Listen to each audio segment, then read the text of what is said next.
proclamation de la bonne nouvelle de Jésus le Christ selon saint Marc.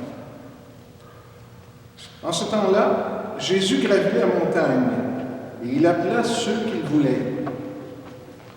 Ils vinrent auprès de lui et il en institua 12 pour qu'ils soient avec lui et pour les envoyer proclamer la bonne nouvelle avec le pouvoir d'expulser les démons. Donc, il établit les 12. Pierre, c'est le nom qu'il donna à Simon. Jacques, fils de Zébédée, et Jean, le frère de Jacques. Il leur donna le nom de Boanerges, c'est-à-dire fils du tonnerre.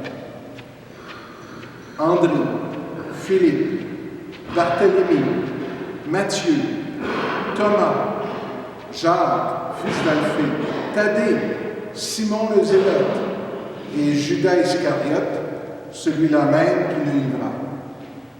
Acclamons la parole de Dieu.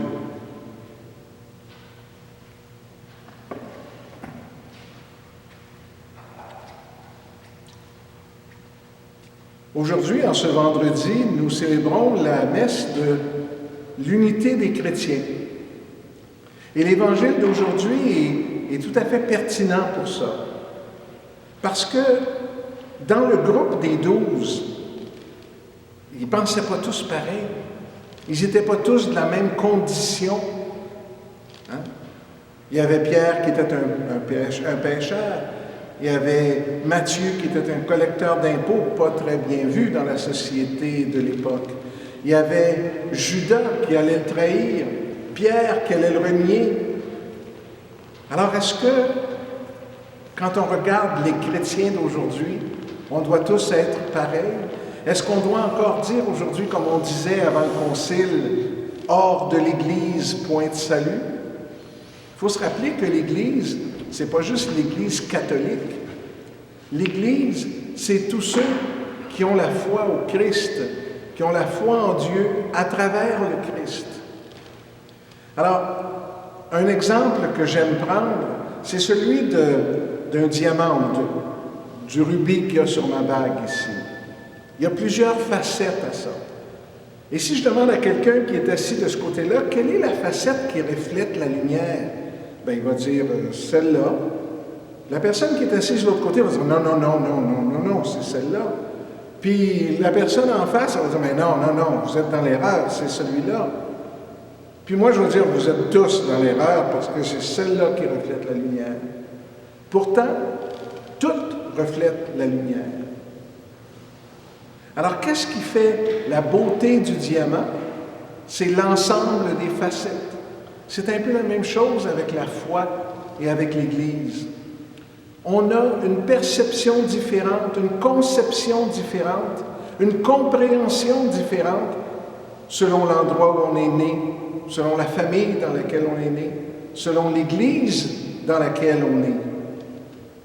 Mais toutes ont une partie de la vérité, seulement une partie de la compréhension de qui est Dieu en réalité. Et c'est quand on met toutes ces facettes-là ensemble qu'on arrive à voir, pas la totalité, parce que Dieu est trop grand. L'exemple de mon rubis, c'est que en dessous, personne ne la voit, cette face-là, et pourtant, elle est là.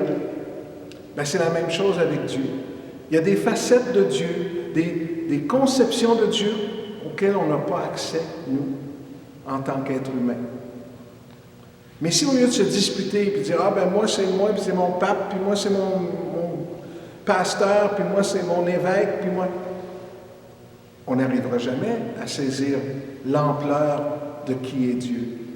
Alors, ce à quoi on est invité, c'est de mettre tout ça en commun, d'accepter que d'autres ne pensent pas comme nous, qu'on n'a pas la totalité de la vérité, et d'accepter qu'ensemble, les catholiques, les protestants, les anglicans, les baptistes, on a tous une facette du visage de Dieu.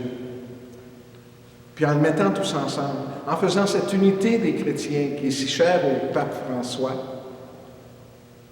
ben on va probablement s'approcher un petit peu plus de qui est Dieu. et de pouvoir mieux comprendre son amour. Amen.